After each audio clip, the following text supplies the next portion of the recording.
Hey everybody, today we're going to make a Funfetti confetti cake from scratch.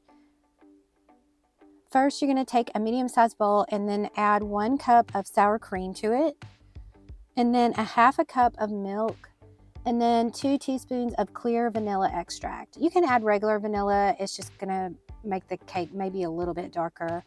And then I'm adding in a half a teaspoon of butter emulsion or butter extract to give it a little bit of a buttery flavor, and then 6 large egg whites, and then just take a whisk and then whisk everything up really well until it's all smooth. So in a bigger bowl, you're going to add the 2.5 cups of all-purpose flour, and then 2 cups of sugar, a half a cup, or actually a half a teaspoon of baking soda, and then 1.5 teaspoons of baking powder. Then a half a teaspoon of salt, and then mix that up really well. So now you're going to turn your mixer on and you're going to slowly add in 1 cup of vegetable shortening. You don't have to have a stand mixer. You can do this with just a hand electric mixer. You just want to add in a little bit of the shortening at a time.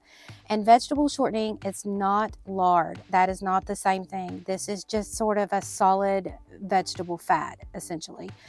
You're using vegetable shortening in this cake to make it a whiter cake. So you just want the color of it to be white so that the sprinkles show up better. If that doesn't bother you, if a yellow cake doesn't bother you, you can always go on the channel or the website and find another recipe for an all butter cake. But this one is made with vegetable shortening, which makes the cake really, really light and fluffy.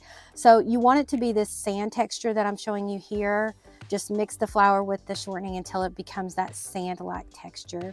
And then you're going to add half of the liquid mixture and then just mix it. You don't want to mix too long here. You just want to mix it until it's just combined. And then you're going to add the second portion of the liquid mixture. Make sure you're always scraping down the sides and the bottom of the bowl as well.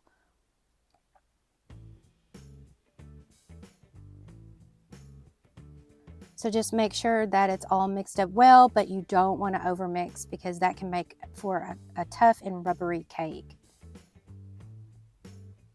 So once it's all mixed up, you're going to add in 3/4 cup of rainbow jimmies.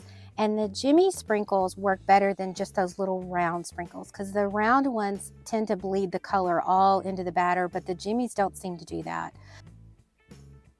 So pour the cake batter into 2 8-inch round cake pans. Make sure that the pans are greased and floured as well so the cake doesn't stick. And then bake at 325 for about 45 to 45 minutes.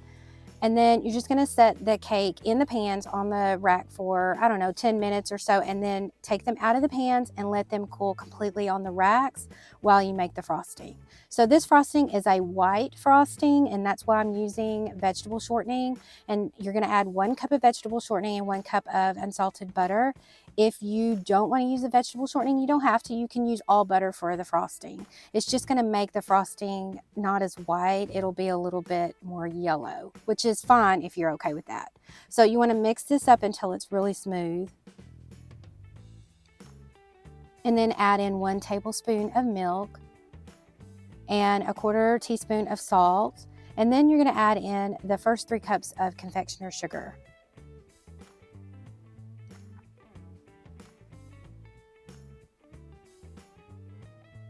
So once that's mixed in, you can add another tablespoon of milk if you need it to be a little bit thinner consistency, and then add in some clear vanilla extract. And I like to add in a little bit of butter emulsion to give it more of a buttery taste. And then add in the last 3 cups of the confectioner's sugar and make sure it's mixed really well and that it's super smooth. Always make sure to scrape the sides of the bowl and the bottom of the bowl because sometimes the mixer doesn't get that area. And then you want to add it to your cake. So you're just going to put a layer of cake, a layer of frosting, and another layer of cake. And I like to cut off the very tops of my cake so that I make sure that they're really flat. And then just ice your cake however you would like. I just added a border around the bottom and then the top. And then I just added some more sprinkles for fun. And I find this cake is just perfect for birthday parties.